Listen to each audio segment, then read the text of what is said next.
To call this meeting to order, a meeting of the Plan Commission on Monday, March 14th at 6:30 p.m. in the Germantown Village Hall boardroom and also can be accessed via WebEx. This meeting has been given public notice in accordance with Wisconsin statutes sections 19.83 and 19.84 in such form that will apprise the general public and news media of subject matter that is intended for discussion and action.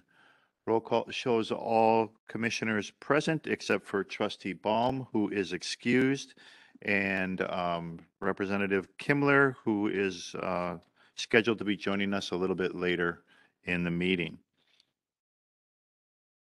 Next item on the agenda is public input and public appearance on items that are listed on our agenda or any other thing that anybody wants to bring forward before this body, except for items that are scheduled for public hearing tonight. There are 3 public hearings on tonight's agenda. So if you are here to speak for or against any of those public hearings, please wait until they come up in the agenda to do so. But if there's anyone else in the audience that would like to come forward for public input or public appearance, or anyone that's joining us via WebEx, at this time, all I would need is for you to make the WebEx moderator known that you wish to speak, or anyone in the audience to come forward and provide your name and your address for the record. Is there anyone wishing to come forward for public input? Okay, then we can go on to the next item, which is the approval of minutes from the February 14th, 2022 Plan Commission meeting. Move approval as submitted. Okay. Second. Motion made and seconded. Any discussion on the motion to approve the minutes? No discussion. All those in favor, please say aye. Aye. Opposed? None opposed. Motion carries. That then takes us to new business. We'll start with new business. Item A, Zilber Property Group, applicant for ZPG Development LLC, property owner of a 55.9 acre parcel on Gateway Crossing, Lot 4, Certified Survey Map, number 6898, a Plan Development District amendment to add 55.9 acres to the Germantown Gateway Corporate PDD and site plan review for 233,327 square foot industrial building. And that is on tonight's agenda for a public hearing and action. And to give us some more information and background on new business item A, I'll turn the meeting over to our Community Development Director, Jeff Retzloff. Jeff. Thank you, Mr. President. As you indicated, we have 2 items, agenda items for tonight, PDD amendment and a site plan approval for this particular project. A little background, the Gateway Corporate Park was initially developed in 2018, 147 acres approximately. It's included within our tax increment district number 8. Existing development in the corporate park includes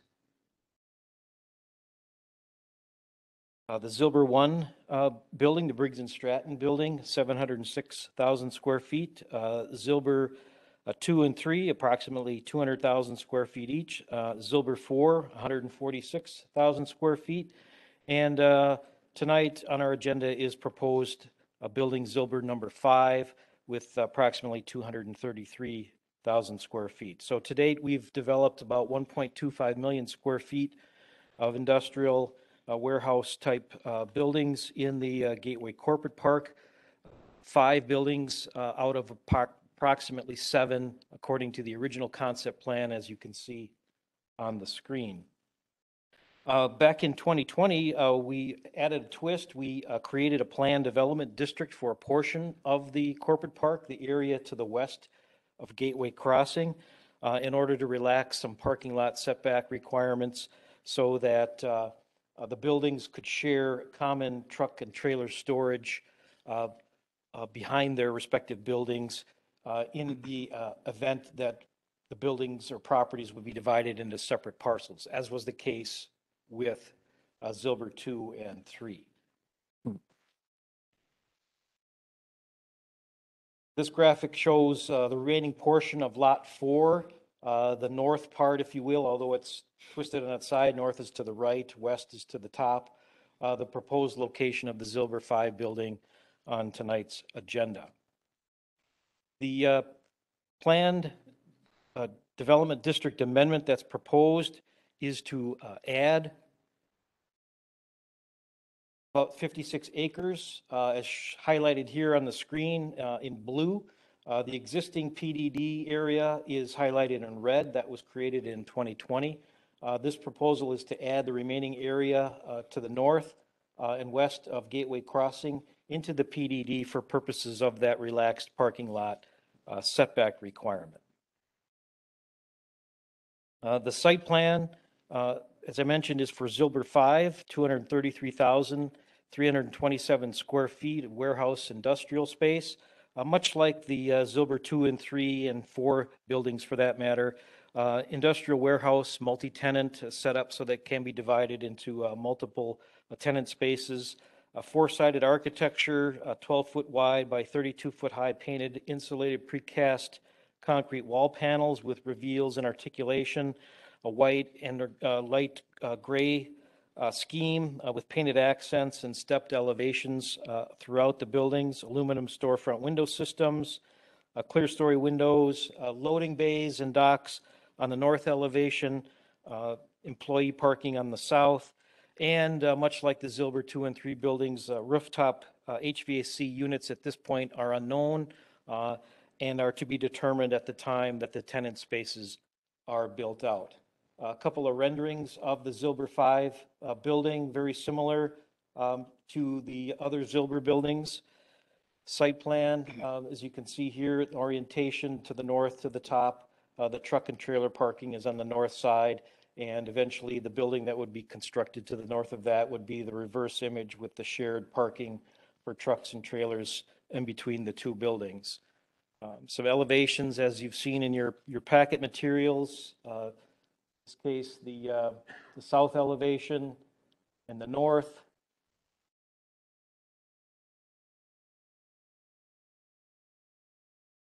Finally, a landscape plan that shows landscaping around the perimeter of the site, particularly along the Gateway Crossing elevation on the east side.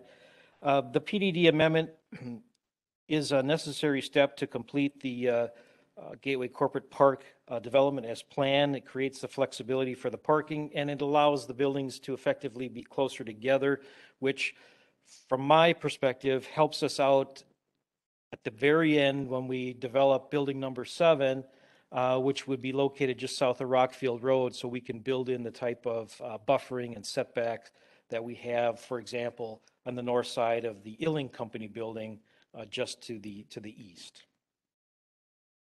Some minor technical issues were identified early on in the process by Public Works and Engineering that have subsequently been addressed through the revised plan set that you have in your packet. Again, the rooftop HVAC issue is not expected to be needed. However, when the tenant build-outs occur and the building permits are issued, they will have to provide screening if the units that are proposed exceed those that are analyzed as part of the applicant's plan set. With that, the staff recommendation is to approve the PDD amendment as proposed to add the 55.9 acres to the Germantown Gateway Corporate Park Plan Development District. It's an M1 PDD, subject to two conditions, two general conditions, that the added area be reflected in the general development plan, and the conditions and restrictions resolution be revised to reflect the additional area and the setbacks that apply to building number 5.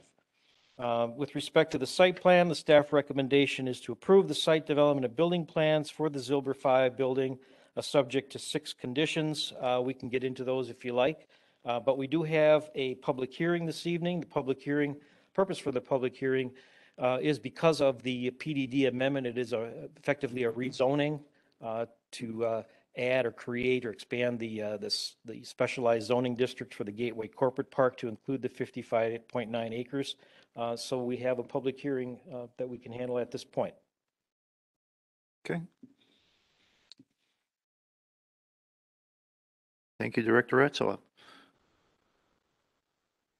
Then I'll hereby open this public hearing by stating a notice is hereby given that a public hearing will be held before the Village of Germantown Plan Commission at the Germantown Village Hall located on Mequon Road in Germantown on Monday, March 14th, 2022 at 6:30 PM or later. The purpose of said hearing is to hear any and all parties, their attorneys or agents, for or against the following application filed by the applicant for an amendment to add 55.9 acres area to the Germantown Gateway Corporate Park Plan Development District, including revisions to the General Development Plan and conditions and restrictions, which is resolution number 06-2020. The applicant is Zilber Property Group, applicant for ZPG Development LLC, which is a property owner, and the property address is Lot 4 of the Certified Survey Map, number 6898 on Gateway Crossing. Is there anyone that wishes to come forward at this time to speak for or against the amendment to add the 55.9 acres to the Germantown Gateway Corporate Park Plan Development District? Anyone wishing to come forward to speak for or against? Is there anyone in the audience or with us via WebEx that would like to speak for or against the amendment to add 55.9 acres to the Germantown Gateway Corporate Plan Development District? No one wishing to come forward? Then this public hearing is now closed. Commissioners, Move approval of the PDD amendment as stated in our document package. motion made. Do I have a second? I'll second that with the two additions, Bill. Yes, and the two additions, correct. Okay, motion made and seconded. And is your motion to include the addition to the Plan Development District and also the site plan? Or you're just going for one and then the other? Okay. So right now it's just for the Plan Development District addition. Okay, thank you. Discussion on that motion to approve. Mr. Leshewski. Director Retzloff, can you remind me why we did this in two pieces with the PDD? I don't recall originally. If you recall, Zilber 2 and 3, the first two buildings in the red area as shown on the screen, they were originally constructed on one parcel. And so there were no parking lot setbacks that applied in between the two buildings. And after the buildings were constructed, Zilber came to us and said, well, we want to divide each building on a separate parcel now because of the way that the ownership was working out. And that created an issue because to draw a line down through the middle of the parking would violate the parking lot setback requirements. They'd be non-conforming. So at that time, we created the special PDD zoning district just for that area to eliminate that particular problem. And when Zilber 5 was submitted, we could foresee that was going to be a similar issue, possibly down the road with number 6 and possibly number 7 to the north. So we suggested that we just go ahead and add the additional area right away and avoid those issues down the road. Thank you. Further discussion? No further discussion? All those in favor, please say aye. Aye. Aye. Opposed? None opposed? Motion carries. Next motion? I move that we approve I move on the site development and building plans from Zilber for our documentation package, including the 6 conditions from the planning department. Okay. Second. Motion made and seconded. Discussion. Mr. Leshewski. The village forester had no comment, I guess, on the landscaping plan. Was that because that person was unavailable or they didn't like it, or? Do you know? Much like the other staff comments, the comments came in early enough where the plans were revised to reflect those comments and issues, particularly with respect to the engineering. I don't recall what the specific issues might have been with regard to landscaping. I think it was the typical tree mix, pick this one versus that one in terms of durability, given relative location to the parking lot, that sort of thing. And I guess along with that, I know I read in here that you've talked to the developer about that as we approach Rockfield Road with the blast building, more landscaping.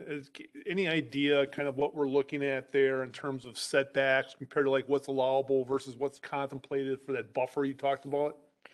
I know that's off in the future, but I'm just trying to get an idea of what we're eventually going to look like there. So, as they plan and develop, that's kind of in their forethoughts. Yes, at this point, the minimum setback requirements that are in the zoning code and in the underlying M1 zoning district are minimums that are set out.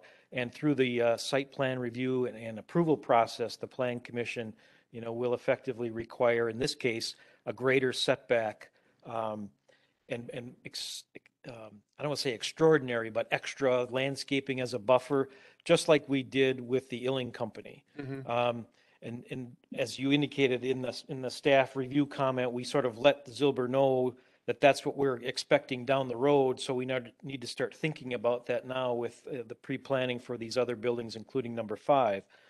So at this point, my expectation is that we would require an equal setback distance, the 5 to 8 foot high mogul earthen berms, that are both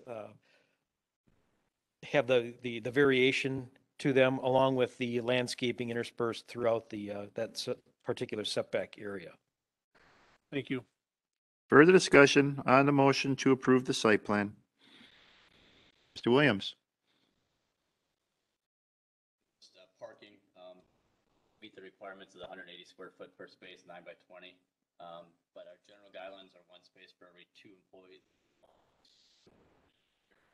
Wondering, does the 240 stalls that they have apply? And if it does that get altered or adjusted once Zilber 6 goes in and they share parking again? Yeah, the parking guidelines in the zoning code are just that. We typically, from experience, require more parking stalls than are necessary. So we tend, with a situation like this, with a multi-tenant where we don't know what the tenant mix is going to be, we analyze that at the time that the zoning permit is submitted for the particular tenant. And if there's an issue, we point that out. In this case, if we had a graphic, I'd show you on the west side of the building, there's an area that's shown as future parking that could be set aside for either employee vehicle parking or additional truck trailer parking on the site. Further discussion? No further discussion? Mr. Leshewski? I know there's been a lot of resident feedback on lighting. And I know this building is in the center, so in theory, it's going to be blocked by the buildings to north and south of it, maybe east of it. But was there anything changed in terms of lighting? Is there any significant uplighting or high lighting on high points of the building that would create potential glare and such that when this park is finished, you could see it from someplace else further away, Holy Hill Road or Rockfield Road? Well, nothing is different on this building than what was approved as part of Zilber 2, 3, and 4. The parking lot lighting is in this case, the fixture height is about 23 feet, 20-foot pole and a 3-foot base. The wall mounted is at a height of about 35 feet, which is comparable to the other buildings in Zilber 2 and 3 and the Briggs and Stratton building. So from that standpoint, this one isn't going to stand out, if you will, any more so than the other buildings in the area. But collectively, yes, arguably the landscape is changing, and I don't say that just figuratively. Lighting is a concern for the overall area, as we discussed at our last meeting with regard to the Holy Hill Road project and the lighting plan for that as well. So it's something we need to be concerned about, and we're holding to our guidelines and ensuring that the lighting plans are consistent and not excessive in terms of their lighting levels. Further discussion?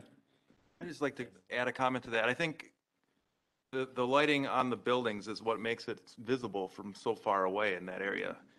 In other areas you have lights on poles and they're illuminating the ground underneath it, but when you have lights on buildings that are 20 to 30 feet tall, it's something you can see from a very far distance away.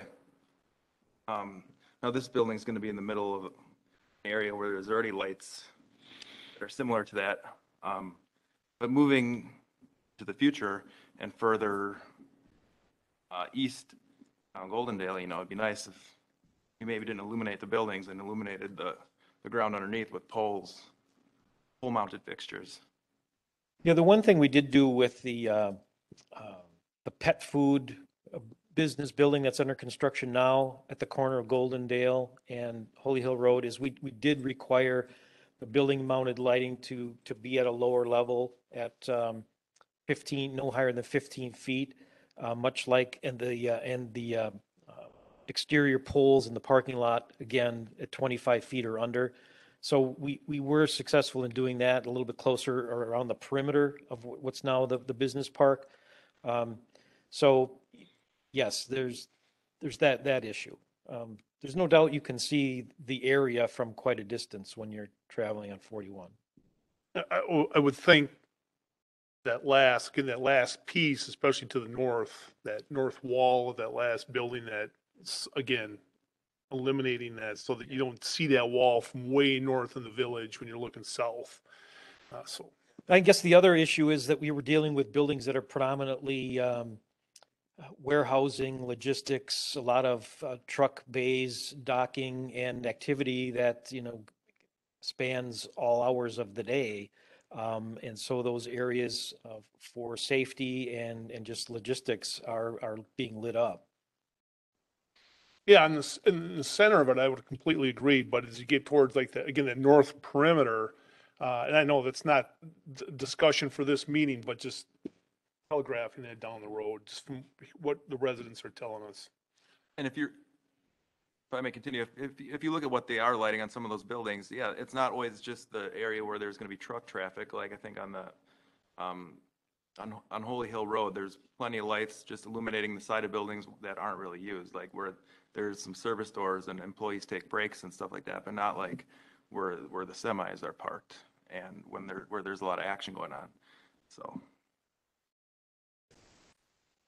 like Commissioner Leszewski is saying, if as we move north, if we could kind of eliminate that problem with having high mounted wall lights. Yeah, I think that's a good point. As we discuss and continue to work on the 2050 plan, where we're talking about possibly expanding business areas along Rockfield and along Goldendale and along Freistadt Road, south of the railroad, those areas certainly are going to be the interface with the more rural, open agricultural areas, and we definitely should be working on coming up with a plan for lighting and how we can accommodate both safety and efficiency and logistics on the developer side, the business side, as well as on the resident side, most importantly. Further discussion? No further discussion? All those in favor of the site plan, please say aye. Aye. Opposed? None opposed? Motion carries. Takes care of all items under new business item A. So we'll go to new business item B, which is Colgate Gas, Inc., applicant and property owner located at West 220, North 9626 Amy Bell Road, and North 96 West 21962 County Line Road, for a 2020 land use plan amendment from rural residential to commercial and low-density residential, and rezoning from B5 highway business to the RS4 single-family residential zoning district, a two-lot certified survey map to move a property line, and a site plan review for landscaping and fencing. That's on tonight's agenda for public hearing and action. To give us some more information on this new business item B, again, I'll turn the meeting over to our Community Development Director, Jeff Retzoff. Thank you, Mr. President. Before I turn it over to Associate Planner Emily Zan, I want to point out that we're experiencing some technical issues. Unfortunately, we have two ways to connect to the system. Direct in with an HDMI cable, which is not working, and we're trying to tie in wirelessly, and apparently at this point, the only television screen that's showing is the one in the back against the north wall there. So if you can direct your attention there as best you can Okay. as we go forward for the rest of the evening. I apologize for our mishaps, but please work with us and we'll try to get as much information in front of you as possible. Emily? Thank you. So Colgate Gas, the property owner of these two parcels, is requesting approval of a land use plan map amendment, a rezoning application, a two-lot certified survey map, and a site plan to essentially to relocate the common property line between the two parcels in order to include the detached building with the gas station property. So this is the site that the current zoning of both parcels is B5 highway business.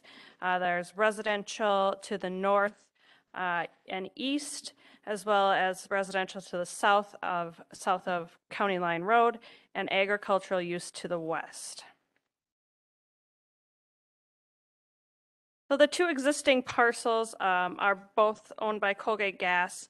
The intent is to sell the residential property located on the north parcel. And the gas station would like to keep the detached accessory structure with that property. So there's a 1.5 acre residential piece on the north, and then a 0.55 acre gas station property on the south. So an area of approximately 0.5 acres will be detached from the residential parcel and added to the gas station parcel. There's no new parcels being created. The CSM effectively moves that common property line between the two parcels in order to include that detached accessory building with the with the commercial property. The gas station will increase in size to 1.11 acres, and the residential property will be reduced from 1.5 acres to 0.72 acres. So this is the proposed 2020 land use plan map amendment.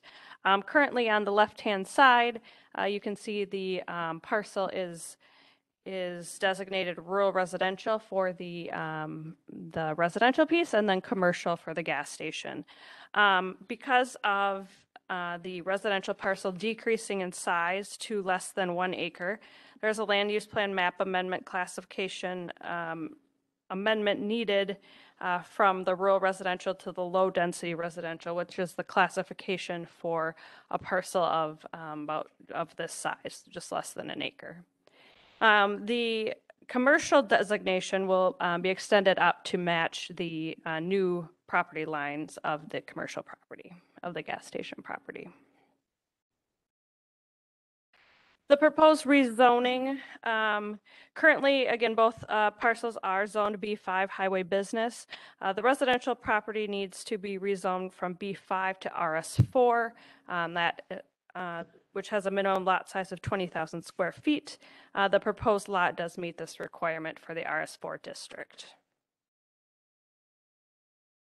With the modification of the property to include the detached accessory building, the applicant will be adding a 7-foot treated wood privacy fence and landscaping to help screen the gas station from the residential property to the north.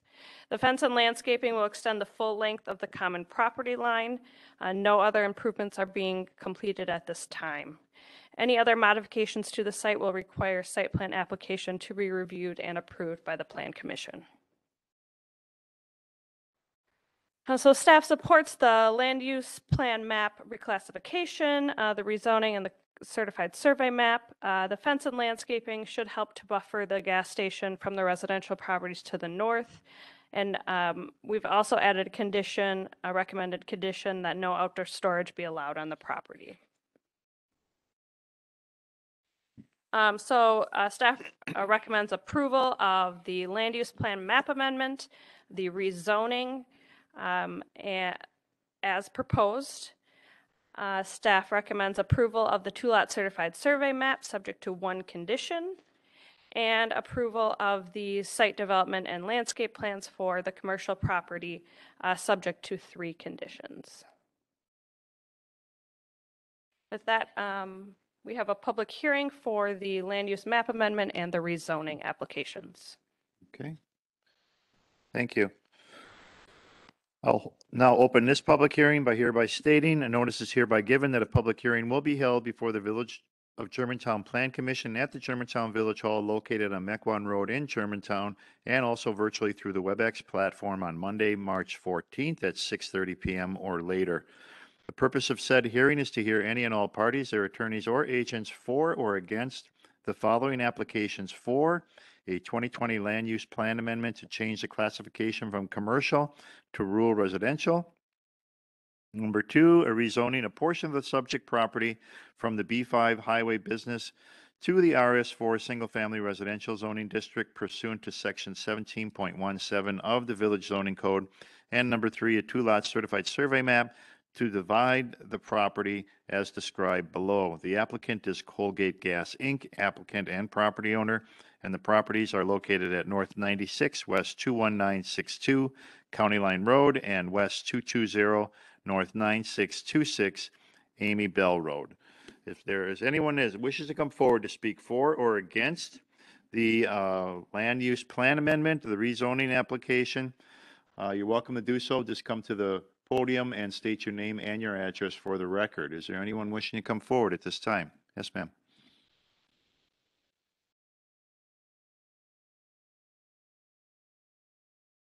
To the east or to the west, ma'am? North? North, yeah. Thank you. Okay. We've been there since 1974 and our land adjoins this property. And I guess I just had a couple of questions. I have really no big issues, except that how are they going to get to their building that's on the same property now as the house? And in the past, the people that owned it and used the building for their business, then they came in the same driveway because they owned the house and they owned the storage shed behind them. And I'm just wondering how they're going to get from the actual gas station over to their storage area. If you come to the microphone, that would be appreciated. Is that your only concern, ma'am? Okay, appreciate that. Thank you for coming forward. My name is Jasmine Kang. I'm the property manager for the site. So as we saw in the picture, what is proposed is to make a privacy fence for 7 feet so that there will be and the intention is to sell the house. Because there's no use for us from the gas station point of view to keep that house. We only keeping the storage facility. And then just for our storage, because the building itself is old and we don't have enough storage. So we use that as a dry storage. So pointing to her concern, so we will basically be using it from the gas station side. Because, so there will be, that's why we are actually eliminating. It's not easily visible here, but we actually eliminating a portion of the asphalt driveway. Because in the past, the asphalt driveway was like kind of Y-shaped, kind of going in both direction. So the one that's going towards that outlet building will be eliminated, and that's where the fence is going. So any use for the storage shed will be done from the gas station side, because it's adjacent to the gas station property. And that's the whole intention, is that the single-family home and the new owners of it down the line don't have any issues from that point of view. Okay, thank you. So are you then creating an additional path from the gas station to that storage building?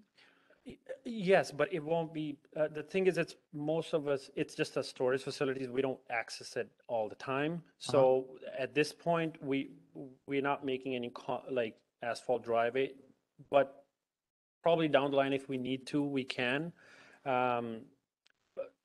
It's like I said, it's a storage facility. We don't even go in there every day. So you'll push a cart over to it and then drag the cart of whatever you fill it with back over to the gas station? Yeah, basically it's just grass there, and we could put gravel on it if we really need to, but You'll want to in the winter. probably, yeah, you're right. At this point, once we have to consider it, putting a fence and not accessible from the north side, we will over the summer, as we're doing some changes and building new fence, we will just make a small path from the gas station side to access it, basically. Well, if that additional pathway is put in, is that something that's required before Plan Commission for some sort of site plan review? Yes, that's the intention of the condition that requires any further site improvements to require plan commission approval or zoning permit approval, depending upon the nature of the proposal.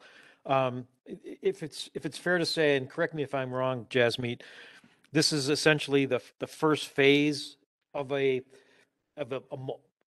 least two-phase improvement project for the site.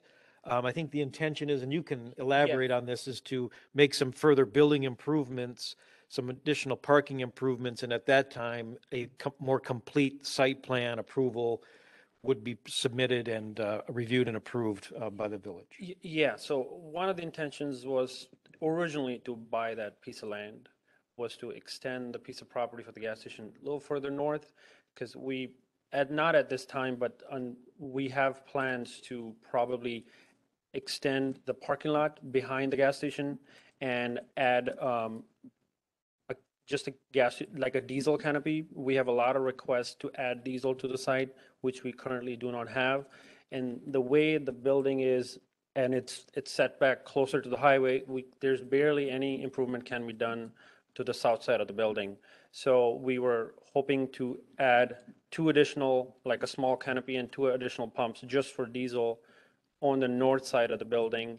And then, and just as you see where, to keep the south entrance the way it is and possibly moving the exit from the current, you can call it at the southwest corner to a little further up, so the traffic flow is more accessible and there's enough setback to the highway and the turning lane.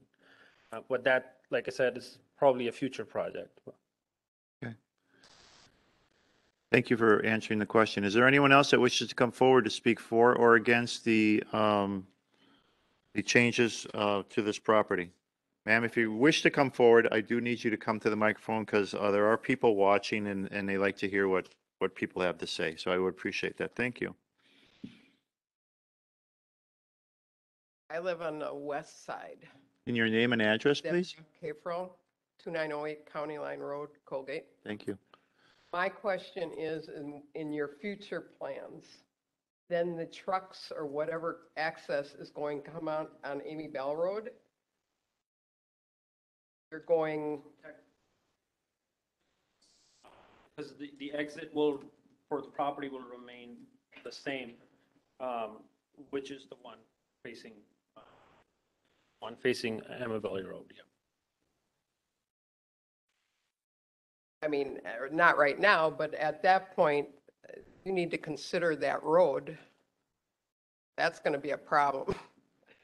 The traffic now is a problem just on that little Amy Bell Road.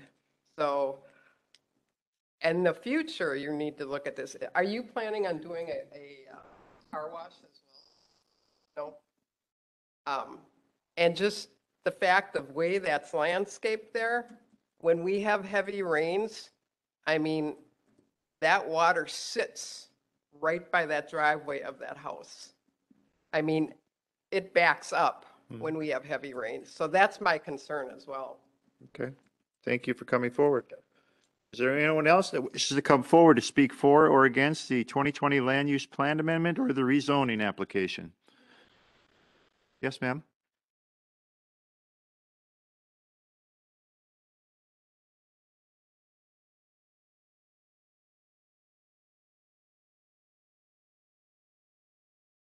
Kyle again, and she just brought up a point, like your trucks that come in and back up to the gas station now when they're delivering whatever they're delivering, and they come in at, 5 or 6 a.m. in the morning and back up into the area of where they unload, and then they do block some of the traffic, I think, on Amy Bell from time to time too, because the trucks are longer than the space that they have to unload the trucks.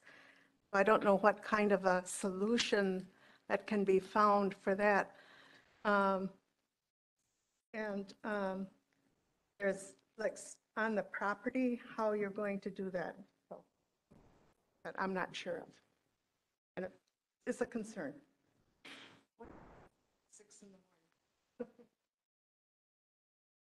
So yeah, just to answer her question, so the traffic flow right now, for a semi truck, it's a problem to get in there, because as you see the property and it's zoned and it doesn't have a whole lot of setback from the highway.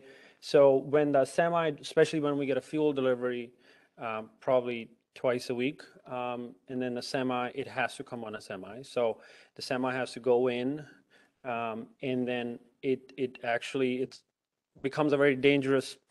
Experienced drivers know what they're doing, but they most of the time they can only go in one way, and because they have to park, basically parallel to, let's say, north and south like this, and then they have to literally back out on the highway where everyone else is zipping at 70 miles. And so it's a dangerous situation for the truck drivers. They're literally blind and just hoping that someone will brake and not run into them while they're backing out of the property that way. But as the property is improved, and a new asphalt area is created on the north side, so the truck can loop around the building and exit on Amityville without getting into that dangerous situation. Director Retza? I'm just curious, since there seems to be a solution to a problem that both you and the neighbors agree to, how soon can you make that fix? Because now with this approval, you'd have that additional land area that you could actually do it. Yeah, I mean, at this point, we can definitely make the amendment to have our southwest corner of the property exit, whether moved or you can call, so to speak, further north. But that's a possibility. But we just don't want to get into the asphalt right now, not knowing where the land and everything else is going to sit. And then if we do expand with diesel, we have to dig a hole and put a tank in the ground. So you're basically redoing the work. First, you're putting the asphalt and tearing the asphalt to put a tank in it. So, I mean, it's from just planning point of view, that's not feasible or doesn't make sense at this point. But I get it from our point of view is to definitely have that area accessible so that the traffic can flow in one direction, coming in from the south and going out on Amityville, or looping around the building versus to back out.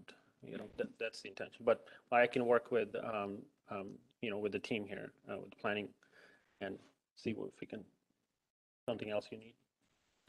Is there anyone else who wishes to come forward at this time to speak for or against the land use plan amendment or the rezoning? Anyone else wishing to come forward to speak for or against? Before I close this public hearing, I have one communication that was sent to us via email. And it states, to whom it may concern, my name is James Daunt. I reside at North 96 West 21864 County Line Road, Colgate, Wisconsin 53017. My property borders Colgate Gas to the east. I am against any property boundary changes or additions to the gas station due to trash from the gas station being blown into our yard on a regular basis. Also, the gas station customers freely walk onto our property and congregate underneath our shade trees. They have also added LED lights to the parking lot, which one of them is mounted on an electric pole that is on my property. No permission was granted for the installation of the light. The lights also shine into our windows of our house all night long, making it difficult to sleep. I am afraid that if the property line is moved and the gas station is added onto, these problems will become worse. More trash in the neighborhood and more of their customers freely walking onto our property. The biggest problem is the trash constantly being blown onto our property. Every week we are out there with garbage bags picking up the trash, and that is why I'm against this. Thank you for your time, Mr. James Daunt. Anyone else wishing to come forward to speak for or against? Dennis? As a trustee or as a resident?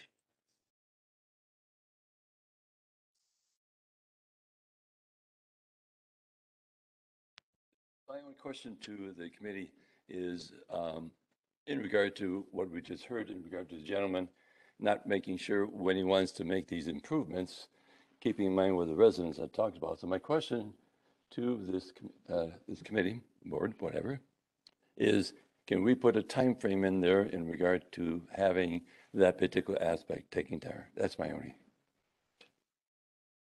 Director Edsel? Well, it's an interesting situation. We clearly have an existing problem, pre-existing even this proposal. And I don't know, frankly, if it's necessarily fair to take advantage of this particular situation, which is, in my opinion, moving us in the right direction, to try and leverage that to get an improvement to fix a pre-existing problem.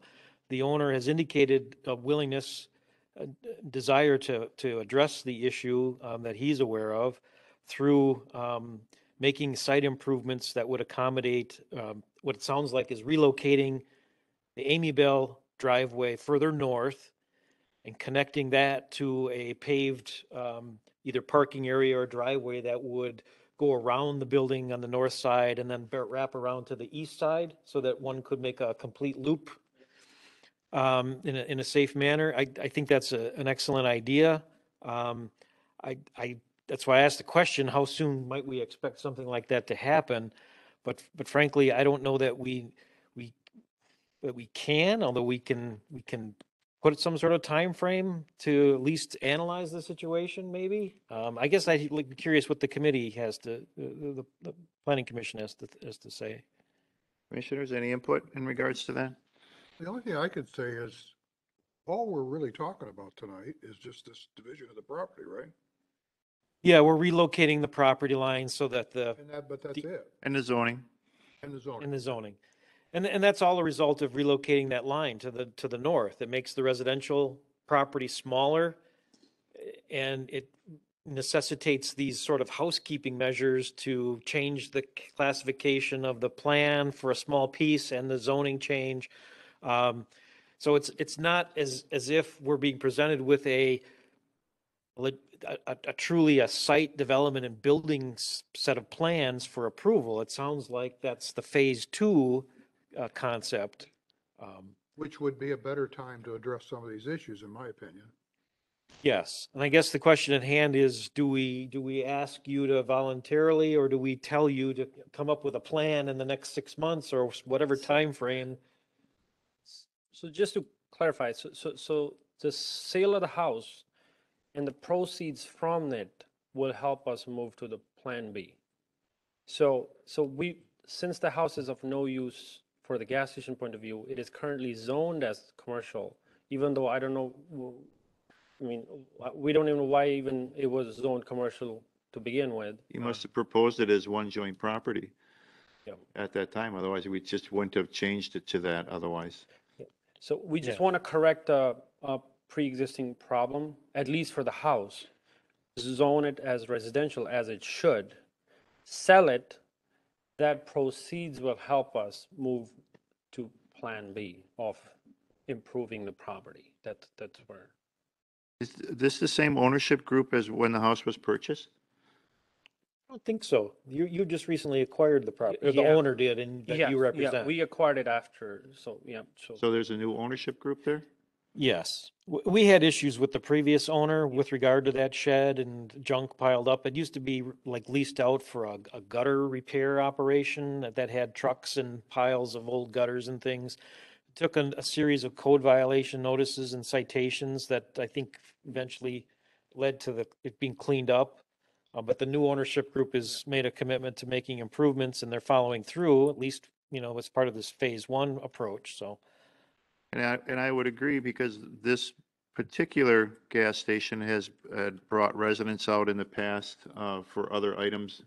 More significantly, that I can remember lately, is when they applied for either an update or a liquor license to sell beer and alcohol from that site. There were a fair amount of the residents that came out from the neighborhood for that. And at that time, they were concerned about the appearance of the gas station as a whole, and how it could be dressed up or at least give it a better appearance, just the way things were stored, like you said, around the building and just how it was becoming very degraded in its appearance overall.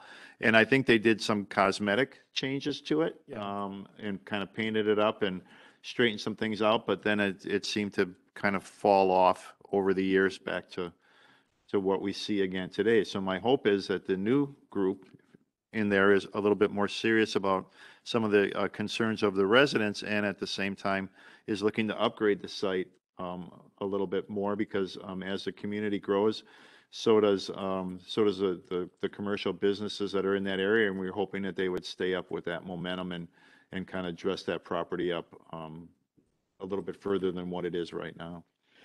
And I would say there has been a strong effort, and particularly with respect to lighting, for example. Mr. Don pointed out, the neighbor to the east, that the lighting is affecting his property, and maybe some additional tweaking, if you will, of the lighting needs to take place. But we actually received an initial complaint after the new LED lighting was installed a couple of years ago, and we approached the owner. We required them to get a zoning permit for the lighting, and it's through that process we worked together, and they adjusted the lighting to address a concern of a resident that we had in Menominee Falls across the street about the lighting, and they made the adjustments, and the neighbors were pleased with the outcome. So much so they brought Lori flowers. Okay. So Really? so it can be done, and they have committed to that. So I think with respect to the lighting issue, maybe we can work with the neighbor and come up with maybe something else. I mean, the email from the Don, I think, the gentleman from whose property who we know is on the east side. Unfortunately, he couldn't make it here. I would. It seems that he has some misunderstanding where his property line is. He had few times came up to the gas station and just talking to the staff, and it just, what we understood from the conversation is that he misunderstands where the light pole is, and you might be able to see it on it. That's a We Energy light pole, which is mounted on the property line. But he keeps reiterating that that's in his property, right? And then that light on that pole is property of We Energy, mounted by We Energy, maintained by We Energies. And so, I mean, I never had a chance to explain it to him because I never get to see him. He usually comes there in the evening. He's a regular customer, but he always, expresses displeasure that, and he always, in my opinion, his, like you can see it, is strongly worded email that light is mounted in his property, and it's not facing his. It's the light is on. Yes, it's on that, what do you call that, at the parcel line. Usually, as you know, We Energies mount their poles right at the line, and it's facing the gas station, not on their side. So I wish he could have made it here. I could have convinced him that he might be looking at the wrong, like, property line or something, but it's not really in his property line, and that's all I can say. Yeah, I think the ownership issue is something we can resolve. I think what we need to probably address is the orientation or the tilting of the lights, so that if it is in fact shining into his property, we can adjust it like you did with the property to the south. Yes, so we are willing to work if it makes sense to exactly what the homeowner wants. And we were never able to understand, because the light is mounted at the pole and it's facing the gas station side. His house is on the east, the light is facing the west, and as the email states, the light is shining in his house. And so I can only fix something if I see a problem or if it makes sense in which way I can fix it. So with regard to the other comment from the property owner, the one about the garbage blowing across and that sort of thing, I know amongst ourselves, we saw the email earlier today, and we thought one of the easiest fixes would be, granted, we're spending your money, but to install fence along that east property line, much like you're doing on the north property line, to further buffer your property from the neighbors. Is that something you'd be willing to do? I can go back to the drawing board and see if we have funds for that. If we do usually send, I mean, I see that sometimes customers can, if sometimes it's a windy day and sometimes it's, I guess it's inevitable when your property is adjacent to a commercial property that something might, blows in your direction kind of thing. But we do a reasonable effort sending the employees out on a daily basis to clean the lot. But like I said, there will be times when something gets tossed out and get blown to the other side. But I mean, it's not to the extent where there's visible trash on the neighbor's property. And I mean, could go anytime. I would recommend you, if you're passing by, to take a look at that. That there's, I don't believe there's trash blowing all over the place as the email states. That's a little exaggeration, we think. Okay. Is there anyone else that wishes to come forward to speak for or against the 2020 land use plan amendment or the rezoning? If not, we'll close this public hearing. Commissioners, thank you for your answer, sir.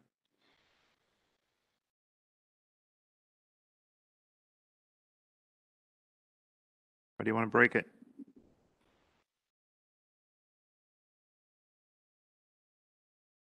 I will move approval of the first three items: the proposed 2020 land use, the rezoning of the B5 Highway Business District to RS4, and the proposed two-lot certified survey map. Okay. Motion's made to approve items 1 through 3, which is the land use plan amendment, the rezoning application, and also the certified survey map. And in the survey map with the staff recommendation, item 1 there. Okay. Is there a second to that motion? I'll second. Motion made and seconded. Discussion. No discussion? All those in favor, please say aye. Aye. Opposed? None opposed? Motion carries. That then leaves us the site plan review for landscaping and fencing. Move approval of the site development landscape plans with the, what is it, one condition. Second. Motion made and seconded. Discussion. Mr. Leshevsky. Maybe I didn't see it, but the landscaping plan, was it a number of arborvitae along the fence? Was there anything else that, Anything to the east? yeah, to the east, or anything in terms of grass? I can't tell like what's behind the station. It looks like dirt. No, not at this time. This is what they're proposing at this time, just along the fence line. Trees or anything? There are a few existing trees on the property, but just the arborvitae's along the fence line is what they're proposing now.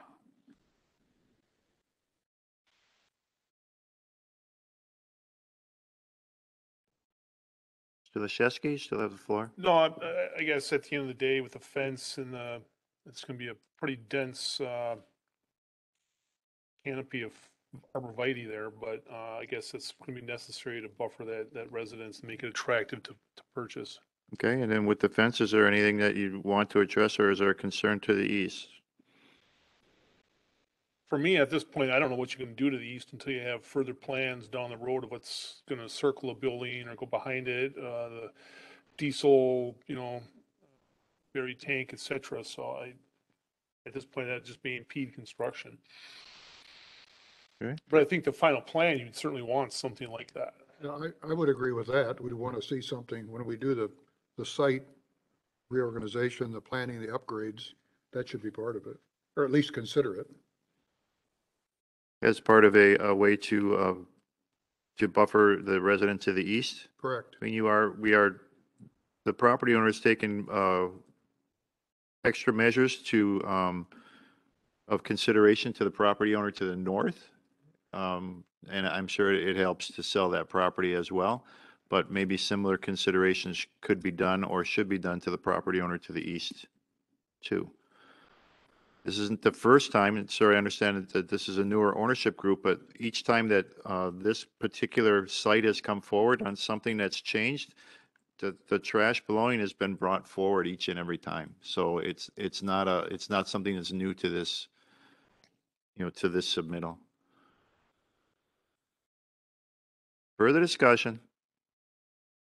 Yeah, I would point out that much like was discussed, when we get a more complete site plan for the balance of the improvements we're talking about this evening, including possibly a pump island on the north side of the building and a new driveway and a new access driveway, at nighttime headlights and things like that will be, sweeping across properties, which would, I think, necessitate completing the fenced enclosure, if you will, along the east side as well, when and if that driveway is constructed. So I think that we're moving in the right direction and putting the property owner on notice that that's part of our expectation going forward.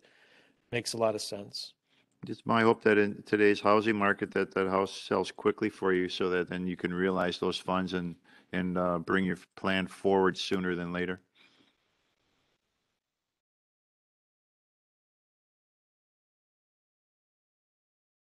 Okay, very good. Thank you. Further discussion? No further discussion? All those in favor, please say aye. Aye. Opposed? None opposed? Motion carries. I'd like to thank those that spoke at the public hearing for coming forward. I appreciate your time here tonight. Next item under new business is item C.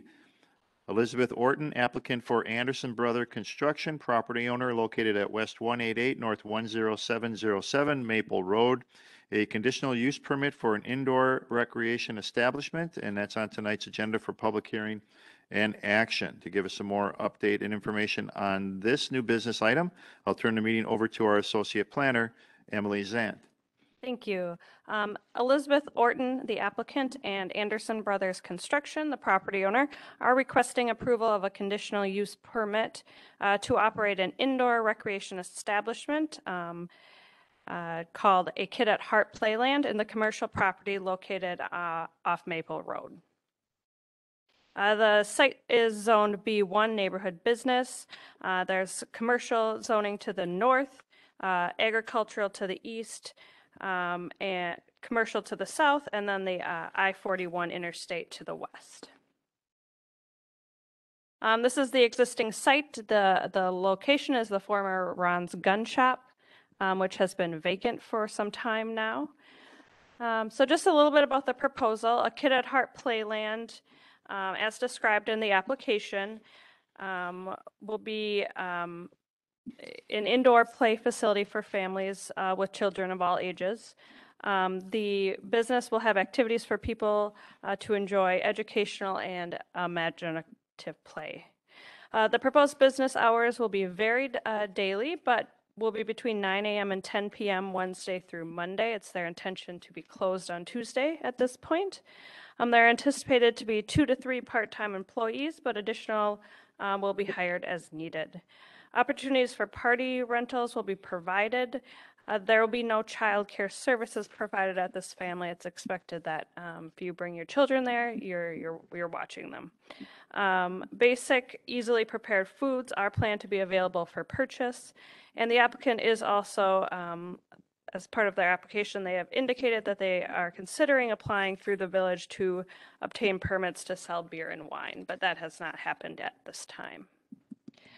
So this is the proposed interior layout. There are no plans to change or alter the interior space in any dramatic way at this time.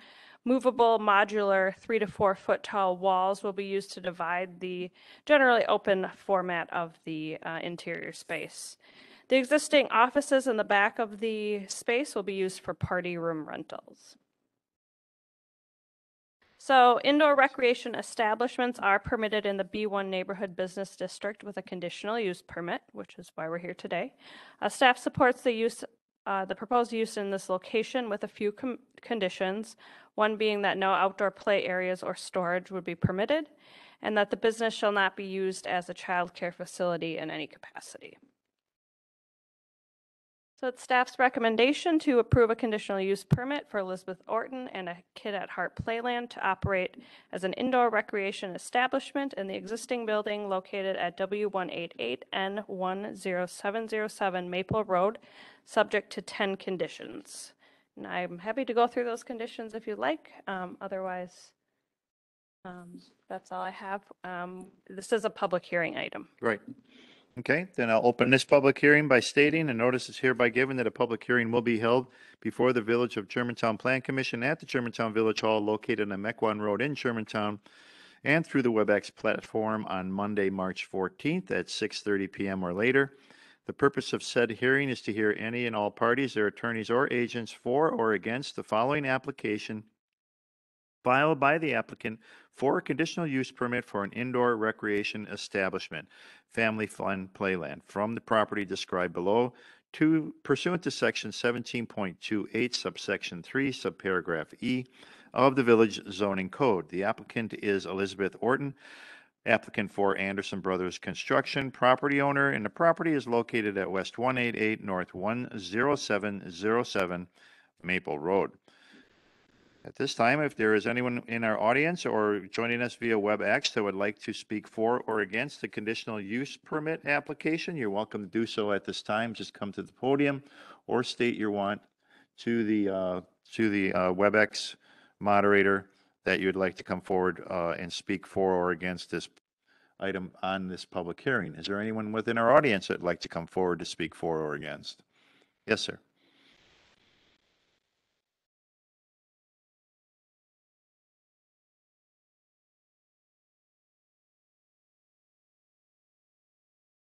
I'm Roy Anderson, one of the owners of the Anderson Brothers Construction.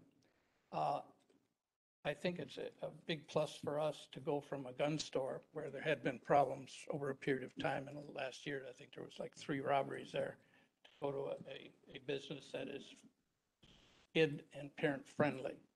But I think it's a big plus for what we had. Okay, thank you for coming forward. Is there anyone else who would like to come forward to speak for or against the conditional use permit application? Yes. Absolutely, you can come forward.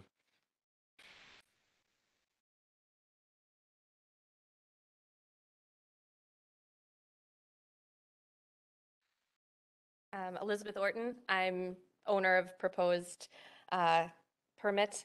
I second that it was a gun shop, and now we are trying to do something that will provide a place that a whole family can come together and find something that everyone can do together. So it's a racing themed playland where the younger kids will have an interactive place where they can put cars together, they can race cars, they can do, more soft play items.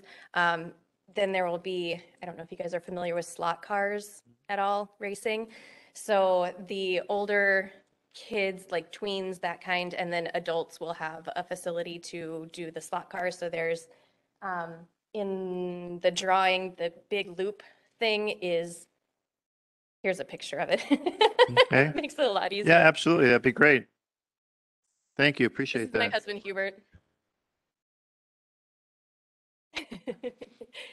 So it's a facility where you have multiple lanes and you can race together. So we're hoping to have places where it can be a league night. There can be date nights. So you have your kids play in this area and then you and your buddies go race in this area. We're hoping to get this permit approval first before we go further with getting a liquor license, because we would obviously like to have a beer while we're racing. I think that sounds great, but we're taking one step at a time. So we're also hoping to have just basic pizza, anything quick service type items. So those hopefully explains a little bit of what we're hoping. Also, there's not a lot of places that you can go for a family area here, and we really hope to bring something that families can go to and people can bring their kids to here without having to drive at least 20 minutes away is where I have to take my kids to. So we're hoping for something local and keep it in this residential area. Are these the full-size slot cars or are they the HO size? A little bit of everything. So go ahead. No, he's the slot car guy. Yeah, absolutely. People at home would like to hear also.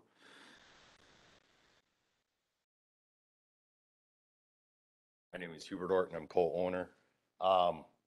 So we have a variation of tracks. They range anywhere from 1/64 scale to the picture on one of them. The other picture, which is the orange track, that is 1/24 to 1/32 scale. The orange track is 40 by 16 foot wide. That is a handmade custom track. I can't really move it around. So once it's set up, it's probably going to be set up for like 2 months. And then I'm sitting on a hill climb, which is a double decker, which is 50 foot by 18 foot wide. That races the 1/32 to 1/24 scale track. So our objective is to run, a couple months on one and then switch out and run a couple months on the other, so forth, switch those two. In the hand sketch that I drew up there, you'll see a couple rectangles. Those are custom made plastic tracks. So those are going to range between 1/64 and 1/32 scale. Right now I'm sitting on about 1,000 feet of track and about 500 cars. So the reason I wanted to build the smaller tables is we met with the village, the fire chief, and I want to be able to build the tables so there's an egress in case of an emergency. And once that's why we went with the modular walls too, is we're open for suggestions on, again, going back to that safety of everybody on, the easiest exits out, because obviously that big piece is the one that I have, that 40-foot track. Again, I can't move that thing. So everything else that we have, those modular walls, we'll be able to move them. Somebody says, hey, we want to go this way. And along the way, if we have, toddlers being a big hit 1 month, that we can kind of take away that one divider wall and make the toddler area bigger, and vice versa. If toddlers aren't a big hit, we can kind of partition off and go back into, the young kids, maybe up into teenagers, but we want to keep the racetracks separate. There's just a lot of mechanicals that go on there. And so we're trying to keep the real young kids away from the racing end of it. So the tracks, again, I'm sitting on a lot of track, and it can be built a lot of different ways.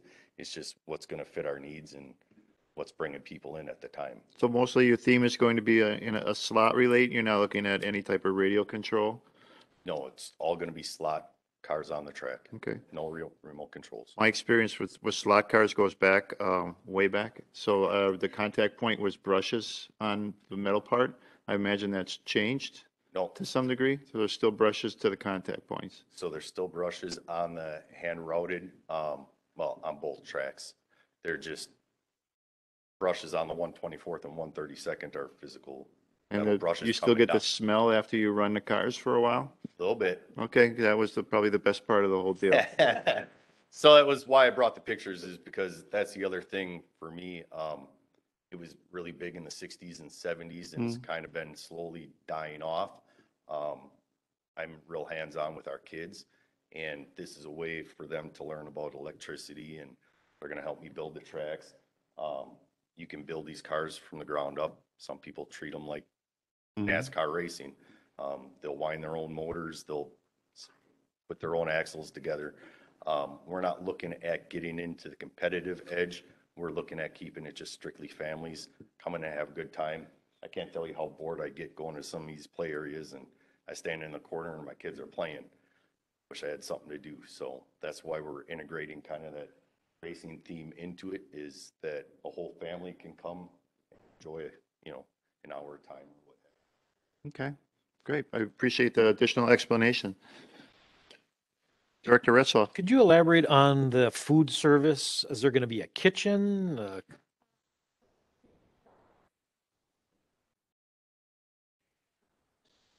Two areas are for the party, the two offices. There's a small little area. We have a pizza oven, that's a 6-rack pizza oven. We're really not looking to do a lot of food. Like, we're looking to make pizzas for the party and that's about it. I mean, if there's some other things, if we talk to Cisco and they say, oh, you can have some pretzel bites, okay, fine. But nothing that we're going to make ourselves, nothing that we're going to prepare ourselves. Everything will be frozen and made very quick. No deep fryer or No. anything like that? No, nothing. Air fryers. Yep, it's either air fryer or pizza oven. That's it. That's all we're doing. Okay, very good. Thank you. I appreciate you coming forward and giving us that rundown. Is there anyone else that wishes to come forward to speak for or against the conditional use application? No one else? Then this public hearing is now closed. Commissioners?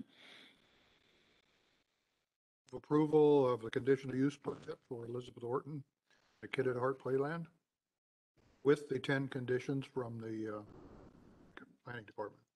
Okay, motion made. Do I have a second? Second. Motion made and seconded. Discussion. Mr. Leszewski. One question just on parking. It looks like there's ample parking. Director Redsloff, would you concur? For a retail establishment with, I don't know how many, what's the limit of folks that are allowed in the building? Yeah, there's quite a bit of parking in front of the store. In the multi-tenant retail area, there's a window, I forget, the Window World, I think it is, that they have occupy a space. They don't generate a lot of customers necessarily. There's the grill supply place on the corner.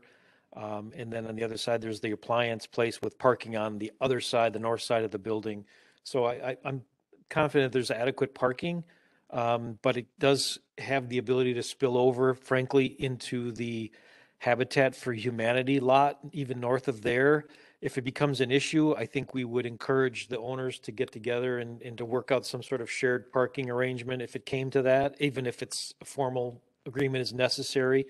Because there's quite a bit of parking on the former Gander Mountain site that's occupied by Habitat for Humanity. And I know they are busy at times. They do not fill up their parking lot. So there's parking in the neighborhood, if not on site, to support this use. There's a fair amount along that north side of the building, and then there's kind of a open space to the east behind that building.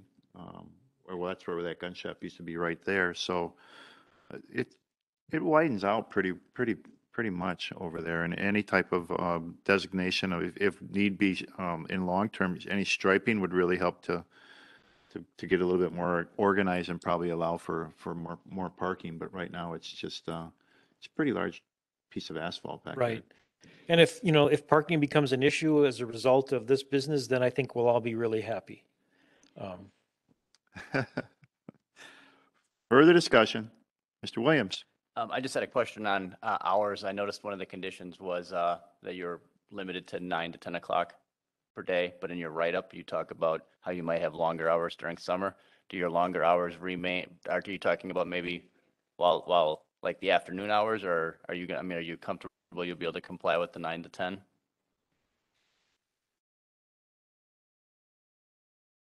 So we'll be able to comply with whatever we are given. We both currently have full-time jobs. So working into our schedule. And we find in the afternoon that, again, I don't want to call it leagues because we're not going into the competitive circuit on this thing. That if there's a group that wants to get together and, reserve the track for an hour or two every month or every week, or, whatever they want to do, that we would be flexible on that and open that up for them. That would, a group of neighbors wanted to come race and they say, hey, can we race at 8 o'clock tonight? Because they have full-time job, kids go to bed, or they get a babysitter. So our hours are pretty much flexible right now. Just trying to get open. You don't have a problem with the limits that are in your conditions, though, correct? Say no. Okay. Further discussion. Yes. I guess I would bring up the point, there's a lot of conditions here. You guys are all comfortable with all of them? They're not unreasonable, I don't mean that, but there's a lot of them. Well, for example, if I might just speak to the hours, I just took the hours that they proposed, which was like from 9 a.m. to noon, and then from 4 to 8. There was like one evening you were going to stay open later because it was a weekend or something. So I just grouped it all together to say 9 a.m. to 10 p.m. Monday through Sunday. Right. Um, As an option. based on what they provided as their intended hours. Otherwise, it would be limiting and perhaps something would open up there. Somebody would want to rent the building or whatever, and then you would be limited by those hours. It's better to open it up to 8 to 9 p.m. for, for the week. And then as opportunities arise, you're not just closed down to, 8 to noon or 4 to 9. It's better to have that option for availability of growth. Yeah, I agree. Did see that was their schedule. Possibly extend their hours during summer. I just wanted to make. Okay. Not past 10 p.m. Okay. If you could, please.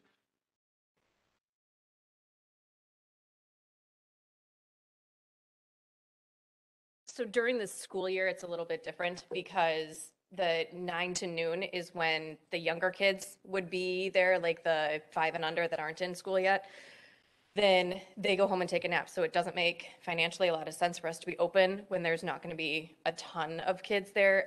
We might get like a homeschool group, and that would be the case where they would reserve it for, 2 hours or something like that. And so it would be more of an individual basis. It wouldn't be all the time. And then that's why we'd reopen from 4 to 7, because then the kids are going to go to bed. And then if somebody wants to rent the place for a league to do, 7 to 10 or something, then that's fine. But we're not looking to be open an all bar hour that's not it at all. And so during the summer, then our hours could be extended because obviously the school kids then they wouldn't have the nap time issues as proposed on the time. Or the school hours, yeah. Just a question about the operation as I'm thinking this through as you're talking. So how does an individual pay to use your premises? Is it like on a time basis, like a block of time that I pay to come in and use? Oh. So the children's play area is going to be per entry. So it's $8 per kid to come in. Adults can come in for free with their kids. If you want to race, then it's a timed issue. So it's 30 minutes you pay per increment of time. So it could be 15, 30 hour. We're going to have, depending on how things go, hopefully monthly, if you want to do like a monthly fee so a family can come, and it might include X amount of racing hours, things like that. So right now we're just going to stick with the open, pay $8 per kid to come in, and then you pay for your time. And then if we see a niche where people would value that, then we could open it up to more of a monthly basis. Are you getting signage on the stanchion out front? Yes, like obviously Ron's gun shop would not be there anymore, so we would have that signage. I think there is a spot for us on Maple, and is there one on the side by the highway? That's a.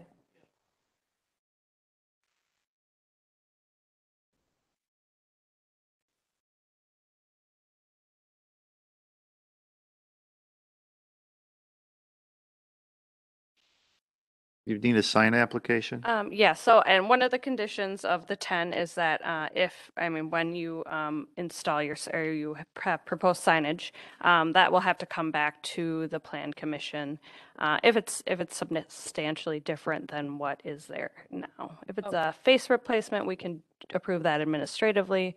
If it's something else, then you'd have to bring that back to the Plan Commission for Bigger or lighted, then it would require additional review of this body, but in most cases, the application would be reviewed by staff, and then they would make that decision based on what you're proposing. Okay. Okay, appreciate it. Thank you. Further discussion? No further discussion? All those in favor, please say aye. Aye. Opposed? None opposed? Motion carries. First three items in new business, all were public hearings. They will come before the village board. Do we have a projected date of when they'll be before the village board? First meeting in April. All right, so all three Oh, items. Sorry. Uh, Forgive me for interrupting. Which is the one going next week? The historic designation, that'll go next week, Monday, Okay. to the village board on the 21st. And then the other two will be on the first meeting in April. There's three public hearings. So items A, B, and C will be on April 4th, village board meeting agenda.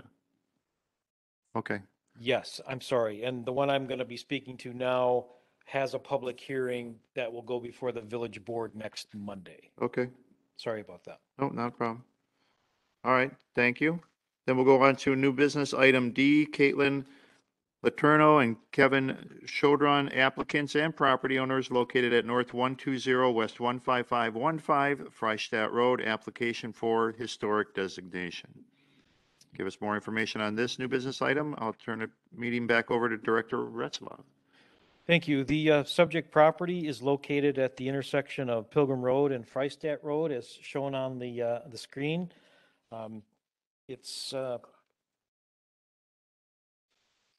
currently zoned RS2 single family and located in the low density residential area classified on our 2020 land use plan map.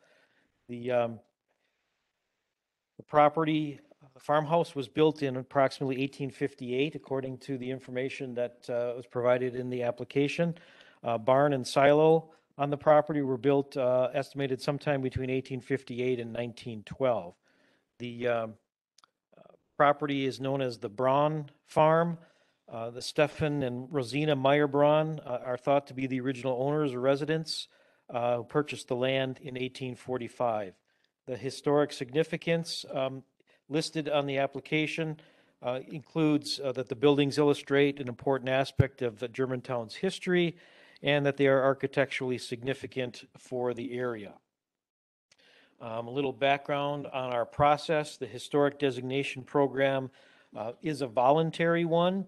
The historic designation serves as an overlay or special zoning district that applies to the property. The designation is part of a preservation code. It's intended to protect the structures and sites that have the designation with a special cultural, social, economic, political, architectural, archaeological, or geological character or interest. And it requires the owners to, when they make any improvements, that they first obtain a certificate of appropriateness from the Historic Preservation Commission, who would then review the application and the proposed improvements and determine whether or not the improvements are necessary to retain the original or architectural appearance or integrity. The designation also allows for some relaxing of building code standards to the extent that they don't create any safety issues in order for the structure to continue to maintain its historic and architectural appearance and integrity. In this case, let's see what we got there. The application process includes three basic steps: appearing before the Historic Preservation Commission. The application is reviewed and requires a 2/3 majority vote. That recommendation goes on to the village board. In fact, the Historic Preservation Commission in this case met on the 21st of February and is recommending approval. The Plan Commission review is this evening, requires a 2/3 majority vote. That recommendation is passed on the village board as well.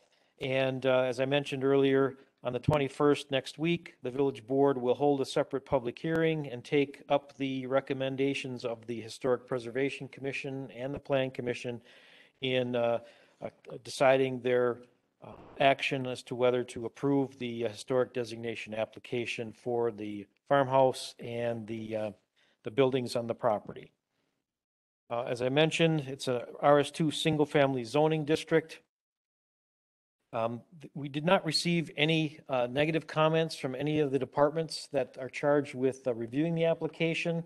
I would point out that the buildings and the retaining wall on the property on the south side of Freistadt Road. They create a little bit of a pinch point, if you will, right west of the railroad. And as you can see in that lower photo, and if you're familiar with the location, the ultimate right-of-way plan for Freistadt Road, when it was a county facility, and it still is, but the intention is at this point to transfer that, at least that's being discussed.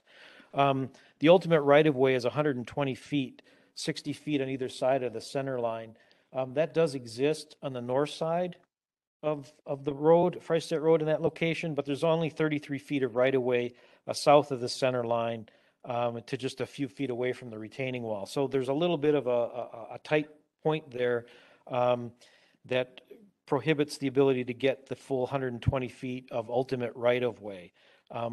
That's not to say that it's necessarily needed. I think there's discussion about how to improve that section of Freistadt west of the railroad, east of Pilgrim, that would fit within the existing right-of-way, but those are plans that have not been developed at this point in time. With that said, the staff recommendation is to approve the historic designation request for the Caitlin Letourneau and Kevin Chaudron property, known as the Braun Farm, a property located at N120 West 15515 Freistadt Road. Okay, thank you. Commissioners?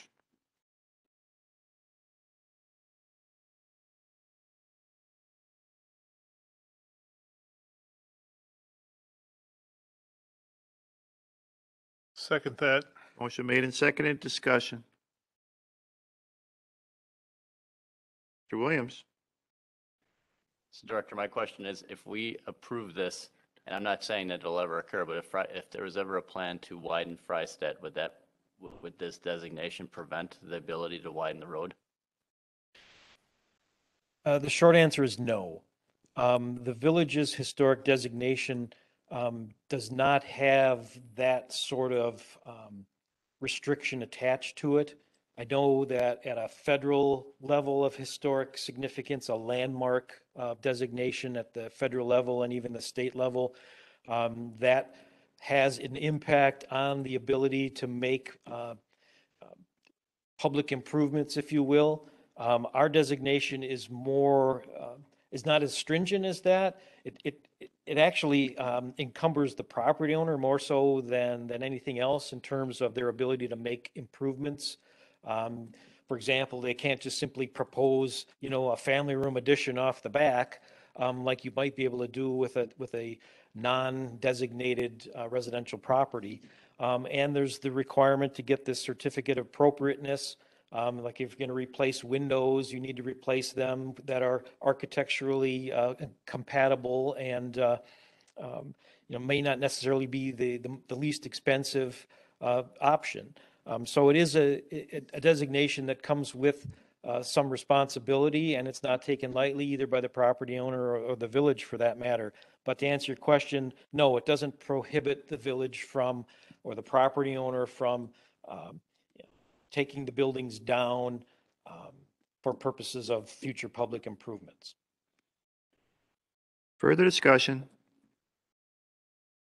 Mr. Leshevsky? Just a comment, it was kind of fun to read this, and I've been by that property many times, and it is architecturally interesting. I think it's kind of a neat part of the village, again, I recognize as a property owner, you kind of put yourself at the mercy of a committee, but if they intend to put it in there, I think it's a property that really fits the designation. I agree. I also appreciate the background and history on a property when we go through this. It's very interesting to read through. What's also interesting is the year that this was purchased, which was 1845, when the government first kind of broke this area up into parcels. And they were actually sold out within about a year and a half after that was open. So it's 3 years prior to to Wisconsin becoming a state. A lot of German immigrants came into this area and bought this property up quickly. And like I said, within a year and a half to 2 years after it was open for sale, and there was nothing left for sale. It was all bought up. So this property was part of that initial offering, which also makes it historically significant. So I appreciate that information. And are the property owners with us tonight? Thank you for coming, and thank you for keeping this property in the manner that you have. It's a beautiful property to drive by, and at the same time, everyone can see that that it's well kept and at the same time has a significance to the area and the original immigrants of this area. So thank you. Thank you for that. Other further discussion? If no other further discussion, then all those in favor, please say aye. Aye. Aye. Opposed? None opposed? Motion carries. Thank you for coming. Next item under new business is item E, MSI General Corporation, applicant for G-Town Properties, property owner located at North 112, West 15800, Mequon Road, Sendix Village Center, a revised site plan for exterior modifications. Give us more information, background on this new business item. We'll turn the meeting over to Associate Planner Emily Zant. Thank you. MSI General Agent for G-Town Properties is seeking approval of a Phase 2 of the previously approved site development and building plans to include a facade update for Sendix, which is located on the east end of the building, to match the previously approved updates to the west end of the commercial building located on the 9-acre parcel on Mequon Road. So in June of last year, Phase 1 of the site development and building plans were approved by the Plan Commission and included new paint finishes, whitewashing of existing brick masonry units, replacement of the existing stone base with masonry units, new built-up facade on the west end of the building, including a large hipped gable roof constructed over Pet Supplies Plus. At that time, the Sendix facade was left untouched, and the applicant is now bringing back revised plans to complete the facade update. So this is what's proposed. The proposed upgrade will match and coordinate with the new color scheme of the multi-tenant commercial property. The facade will be painted a light beige, dark beige, and brown colors, and limestone bases will be added to the column bases. So the Plan Commission does act as the architectural review board for the Village of Germantown. So you're responsible for enforcing the principles of the code concerning design and exterior appearance. But staff does recommend approval of the site development and building plans for the exterior update on the existing commercial building located at N112W15800 Mequon Road as proposed, subject to one condition. Okay, thank you. Commissioners? I'll move approval subject to the one condition. Motion made and seconded. Any discussion on the motion to approve? Mr. Leshewski. Does it differ in any substantial way from the west end of the property, what we're proposing here tonight? Or is this going to make it just conform to the rest of the property as it's already been updated? Correct. It's just a continuation of what's already been updated. I think they had just some delay in approval from Sendix themselves. So it's just really wrapping up the project. Thank you. And in no way changes the Germanic theme of the commercial development? Nope, it'll continue on. What has been updated thus far will be continued on to Sendix. Yep. Okay, thank you. Further discussion? No further discussion. All those in favor, please say aye. Aye. Aye. Opposed? None opposed. Motion carries. Excuse me. Next item under new business is item F, Prairie Sign and Lighting LLC, applicant for Waste Management of Wisconsin, Inc., located at North 96, West 13840, County Line Road, a sign review application. Give us more information on this item. Again, we'll turn it over to Associate Planner Emily Zant. Thank you. Prairie Sign and Lighting, agent for Waste Management, is requesting approval of a new ground sign for the truck maintenance facility located on County Line Road. The subject property is zoned M2 General Industrial. Same general industrial zoning to the north. There's the industrial landfill to the south of County Line Road. East is also general industrial, and west there's a variety of uses, residential, agricultural, and commercial. So the proposed ground sign is a 6x9, about 57 square feet, single-sided, non-illuminated aluminum sign on a 3-foot tall masonry block base with 2 columns on either side of the sign. So the proposed sign, this is a site plan from the truck maintenance facility approval. You can see County Line Road on the left-hand side of your screen. North is to the right. I'm going to be zooming in on the area in red, which is approximately 500 feet north of County Line Road. So this is well into the property. And it's located by the northern access point to the employee and visitor parking on the site. So it'll be located well within the property and really out of sight from anyone just passing by. Staff does recommend approval of the proposed ground sign for the waste management truck maintenance facility located on County Line Road, subject to one condition, which is just a landscaping plan that needs to be submitted and approved by the village planner prior to the installation of the sign. Okay, thank you. Commissioners?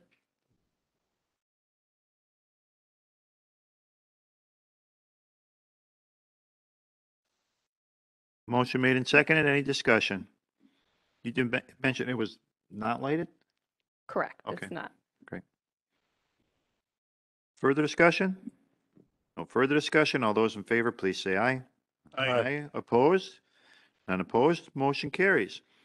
Next item under new business is item G. Kevin H. Benke, applicant and property owner of the Appleworks Winery, which is located at W179 North 12536 Fond du Lac Avenue, a site plan review for a new outdoor shelter. Give us more information on this new business item. Again, we'll turn the meeting over to our associate planner, Emily Zant. Thank you. Kevin Benke, property owner and owner of Appleworks Winery, is requesting approval of site development and building plans to construct a new cedar shelter over a recent patio extension at the Appleworks Winery location on Fond du Lac Avenue. The site is zoned A2 agricultural. There's residential to the north and to the east, and agricultural uses to the west and the south. So a little bit of background. In 2013, the village board issued a conditional use permit for the operation of a winery on the subject property. The approval included a tasting room, which is existing, a 432 square foot outdoor patio, which was in fact constructed in 2013. In 2020, the applicant did submit an application to amend the conditional use permit to add an event venue, additional parking, and to expand the existing outdoor patio. Although the conditional use permit was not approved, the applicant would still like to move forward with expanding the outdoor patio space, which includes constructing the cedar shelter. Conditional use permit 0113 does include a condition that requires site plan approval for the expansion of the patio beyond what was approved in 2013. So this is the subject property. Fond du Lac Avenue is running diagonally across the bottom of the screen there. I have highlighted the tasting room with a star. Just zooming in there. The existing patio, let's see, is highlighted in red or orange there. And then just to the northwest of the tasting room, and then the new patio, which has already been poured, is highlighted in purple, just north of that. The shelter would be located at least 55 feet from the west property line. There's a minimum structure setback of 50 feet.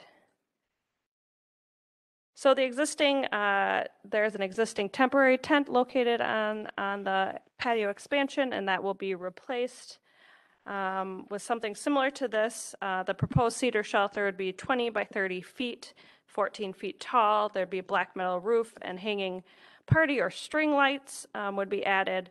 Lighting would really be more for ambiance rather than necessity. So staff recommends approval of the site development and building plans for the construction of a cedar shelter over the new patio for Appleworks Winery located on Fond du Lac Avenue, subject to 2 conditions. Commissioners? Move approval of the development and building plans for the construction of the cedar shelter with the 2 conditions provided by the planning department. Okay, motion made. Do I have a second? Second. Motion made and seconded. Discussion. No discussion? Anything you'd like to add, Mr. Benke?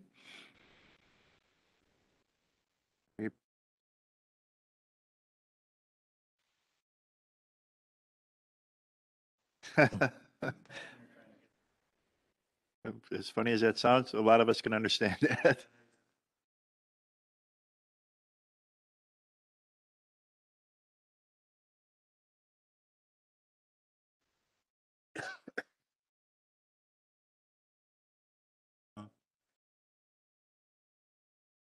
Okay, we appreciate that. Thank you. Any discussion? No discussion? All those in favor, please say aye. Aye. Opposed? Not opposed? Motion carries. Thank you for staying with us tonight. All right, have a good evening. That takes care of all items on tonight's agenda under new business. Does anyone have any announcements they'd like to make? Yes, I do. We're going to have a special plan commission meeting on the 28th of March.